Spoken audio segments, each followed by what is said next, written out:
This is ESPN's presentation of Capital One Bowl Week. Wake up, America. It's time for the first football game of 2009. We ring in the new year with the Outback Bowl. Shawn Green, the winner of the Doak Walker Award as the nation's best running back, leads the Iowa Hawkeyes into Tampa, the hometown of Stephen Garcia, the highly touted redshirt freshman quarterback who will get the start for the South Carolina Gamecocks today. Welcome, everyone, to the 2009 Outback Bowl from Raymond James Stadium, the home of the Tampa Bay Buccaneers of the National Football League. A beautiful day in the Bay Area. Temperature near 70, a little bit breezy as South Carolina and Iowa play football against each other for the first time ever. Hello, everybody, and welcome. Happy New Year. Sean McDonough along with Chris Spielman will be joined by Rob Stone in just a moment. Iowa is rolling into the new year. The Hawkeyes come to Tampa having won 5 of their last 6 behind a breakout season from Shawn Green. You really couldn't have anticipated what he's done this year. It's amazing. He's the quiet storm, and what I mean by that, his actions speak louder than his words. And I think the biggest asset when I watch this kid play and run is his power. And don't be deceived, he also has breakaway speed. Not many people have caught him from behind. But the other thing, and this is the cool thing to watch about college football and teamwork, his linemen, Sean, they get jacked up when he runs people over. So look for that today. And by the way, this offensive line is as tough as any in the country. Third down and 9 for the Hawkeyes at 8-4 overall, 5-3 in the Big Ten, and they convert a first down to the tight end, Brandon Myers. Another third down for Iowa, third down and 5, just across midfield. Stanzi with a lot of time behind that line, and he converts again. It's the tight end again, Brandon Myers. Gamecocks are saying he lost the ball, but the Big East officiating crew does not agree. And they're not very good on third down defense at 35%, and that's what hurt them so far this first drive. Iowa's converted twice, now on 3rd and 8. Again, a lot of time for Stanzi. And for the third down in a row, it's Brandon Myers.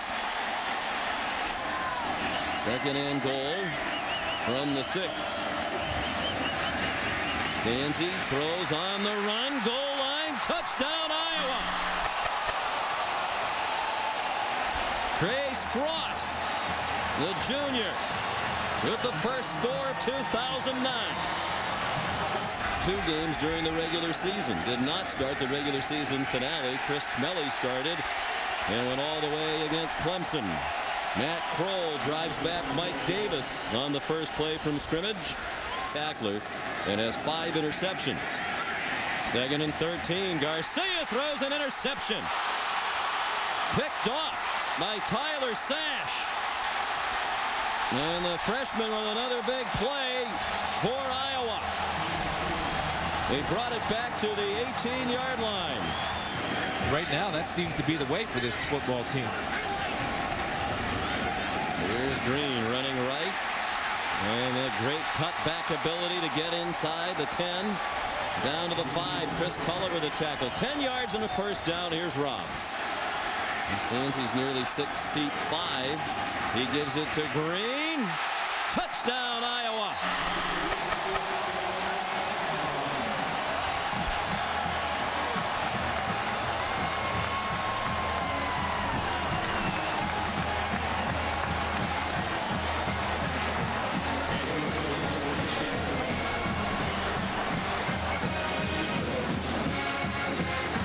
That is the 18th rushing touchdown of the season for Shawn Green. That's a single season Iowa record. He was tied with Tavian Banks at 17 apiece. Tavian rushed for 17 touchdowns back in 1997. So another mark in the record books for Shawn Green. Daniel Murray's extra point makes it 14-0. 2009, off to a great start for the Hawkeyes of Iowa.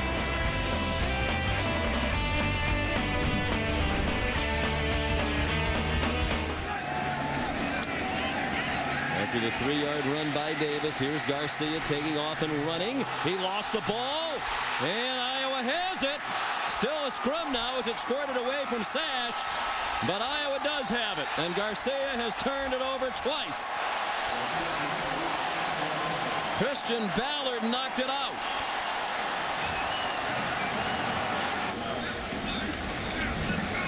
Of course, a lot of speculation in the last day or two about Kirk Ferentz. He's been extremely successful in his 10 years in Iowa City. Took over a program that was way down and quickly built it back up. A couple of Big Ten titles, twice the Conference Coach of the Year. And he has spent time in the NFL, came back to Iowa City to be the head coach after a 6-year tour with the Cleveland Browns / Baltimore Ravens. There's a deep throw, fluttered up there in the wind, and it's picked off by Bradley Fletcher. Intended for Jason Barnes. They worked together with Belichick in Cleveland. Sean Green runs. We told him, no, I think you did very well. You're probably going to be our line coach. And that's the way it worked out. Stanzi is a man wide open. Tony Moeaki upended at the 30-yard line of South Carolina. They ruled it no touchdown. He was just short. So first and goal, and it's still 14-0, and that just gives Green a chance to add to the record. Another rushing touchdown for Sean Green, and it's 20-0 Hawkeyes with just over 8 minutes to go in the half. One of the holdovers, as McKinley was recruited by the Lou Holtz staff that preceded Steve Spurrier. Garcia threw it up for grabs, and Sash has another. Picked up a couple of helpful blocks, and now it is punched out by Jared Cook, the tight end, and the Gamecocks appear to have it back. And they do at the 26-yard line. Well, one official said they did. Now the referee, McDade, steps out and says Iowa has it back. Jeremiah Hunter. Vision are outstanding. He goes out for a breather. Jewel Hampton carries. And the freshman has another first down inside the 5. There's Daniel Murray, who missed in the first half from 45. This is an 18-yard try. And it is good.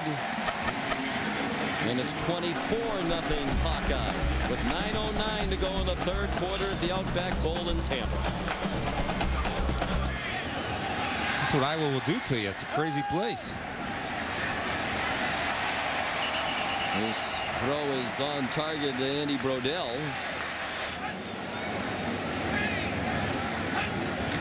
Right here. There it is. Stanzi. And good moves after the catch by Brandon Myers, who was such a key on their opening drive of the football game when he had 3 third-down receptions. Final 10 seconds of the quarter. Here's Sean Green into the end zone again. His 3rd touchdown of the game.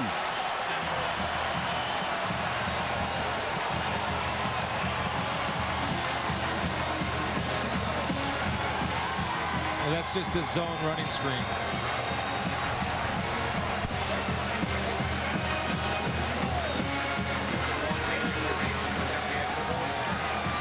So I think if you're Kirk Ferentz and it worked out in Cleveland, then what else are you waiting for? If the money's right, you know Pioli, you like him, you're inheriting some talent on that team. You've already lived in that city. He's a Midwest, East Coast kind of guy. Well, I think the time is now. If he wants to go, the time is now for him to go. The only thing that might be holding Coach back is he has a son still in high school, I believe. Yes, he has a 15-year-old son. Kirk has said from time to time he wants all of their 5 children to get through school while the family's in Iowa City. Steven's 15 years old. There's a couple more years left. But when you look at him and with that NFL experience, and I think you're right, Sean, it's vital that he gets with a general manager or personnel guy that he knows and that he trusts, and he and Pioli obviously have that history. Then Randy Lerner is the name that comes up, the owner of the Cleveland Browns, who really wanted to get Bill Cowher, but Bill Cowher wasn't going to show, in his eyes, disrespect to the Rooney family by going to the Browns. That might be the direction that you go if you're Randy Lerner, the Cleveland Browns. I think it would be a great hire. And it'll be an interesting couple of days, we think, for Kirk Ferentz. I have no idea what's going to happen, but among the many rumors that have linked him to the NFL, this one seems to make a lot of sense. You know, and another reason why he might consider going in the meeting yesterday, I think he had the most fun this year of coaching any football team. That's what he said. The group's had a great attitude, great senior leadership. They've worked hard all the way through spring practice into the fall. He wasn't really sure they were a particularly good team, but they've worked hard to improve. And the record shows they did improve as they went along, winning 6 of their last 7 games. He saw it coming. He was moving like an offensive lineman. He didn't avoid it, though. He took the hit. The all-world offensive tackle. Jake Christensen into the game. He deserves a lot of credit. You know, Chris, he could have derailed this season. He was the starter, returning starter, lost his job in Game 5 and remained a great teammate. Ricky Stanzi went out of his way yesterday to talk about how supportive Christensen was, both in the preparation and during the games, offering his opinion from time to time on things that might be able to help Stanzi. That's the kind of guy you win with, too, a team guy like Christensen. Absolutely. Being a leader. And the final seconds tick off. Sean Green with his 13th straight 100-yard game, the only player to rush for 100 or more in every one of his team's games this year. And he continued that streak to the end of the season. He rushed for 121 yards and 3 touchdowns. Stanzi is efficient, 13 out of 19 for 147 and a touchdown. And the defense outstanding. Held South Carolina to 43 yards rushing. Here's Rob. Well, Coach, how are you guys able to set the tone so early in this one? Well, yeah, our guys did a great job this whole month. They really, yeah, bowls are a little tricky and all that, but they had great focus. They did the work necessary, and you know, our seniors continue to give us great leadership. So we really, it was just a fun group to be around all year, and this is a great way to cap it off. What has Sean Green meant to you guys this season and today as well? You know, he just lets his play speak for himself. He doesn't say much. Kind of like Bob Sanders, he doesn't say much, but he just plays every down, and he's done a great job. All the seniors this year have done wonderful, and Sean's a great story in himself. We need those to have success. Great win for you in the program, but as usual this time of the year, there's those conversations about your name in the NFL.